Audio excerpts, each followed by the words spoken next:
Hey friends, it's your pal SVH coming at you with today's bowl of Saki by Hazrat and Inayat for August 28th. Death is a tax the soul has to pay for having had a name and a form. Death is a tax the soul has to pay for having had a name and a form. And there's a short commentary here. This could go in a lot of directions, but I want to see what Murshid has to say here on this topic, and it's a short little commentary here. So, all that is constructed is subject to destruction. All that is composed must be decomposed. All that is formed must be destroyed. That which has birth has death. But all this belongs to matter. The spirit, which is absorbed by this formation of matter, or by its mechanism, lives, for spirit cannot die. That which the soul has borrowed, he must give back when he has done its work, when it has done its work. It was borrowed for a certain time and for a certain purpose.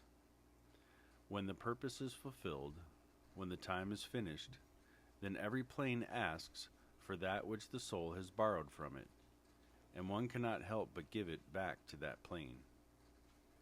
It is this process which is called assimilation.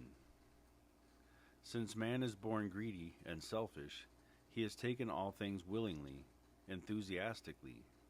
He gives them back grudgingly and calls it death. Death is nothing but the taking off of one garb and giving it back to the plane from which it was borrowed. For the condition is this: one cannot take the garb of the lower plane to the higher plane. The soul is only released when it is willing or compelled to give its garb to the plane it has taken it from. It is this which releases the soul to go on in its travel. And as it proceeds to a higher plane, after its stay there, it must again give its garb back and be purified from it in order to go further. This knowledge also throws a light upon the question of death. Death is not really death. It is only a passing stage.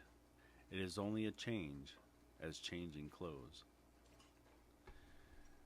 So, they say there's nothing real in life but death and taxes. So death is a tax the soul has to pay for having had a name and a form. So I like the way that Hazrat Nahan lays this out and really talks about our body as a garment, and he refers to our body as a garment. It's a flesh suit that we wear, but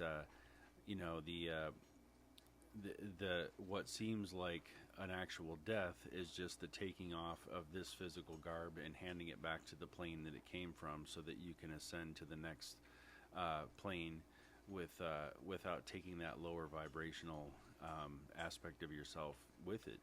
And this is really profound. It's a really deep way of looking at things, in which is a topic that a lot of people are interested in, which is death, and what the different perspectives are of it.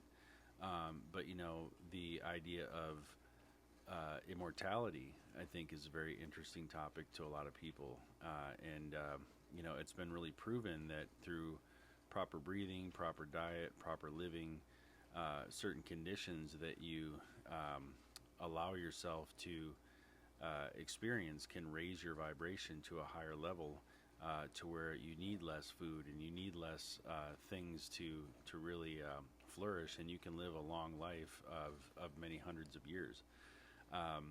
But in this aspect, Murshid talks about when the purpose is fulfilled, when the time is finished, then every plane asks for that which the soul has borrowed from it, and one cannot help but give it back to that plane. And that really is the process of assimilation. You've assimilated the knowledge, the experience, and everything from this plane, and you're ready to transcend to another plane of existence where you can assimilate all the knowledge and everything and take it with you in that sense with the at the soul level, but the garment and the vibrational qualities of this plane no longer serve you, and so there's something that has to be left behind. And so, I think this is a really, really beautiful lesson, and something to really ponder and dive into a little deeper. But death is a tax the soul has to pay for having had a name and a form. So there you are, my friends. Just a few thoughts on today's bowl of sake, and I'll be back at you again tomorrow with another.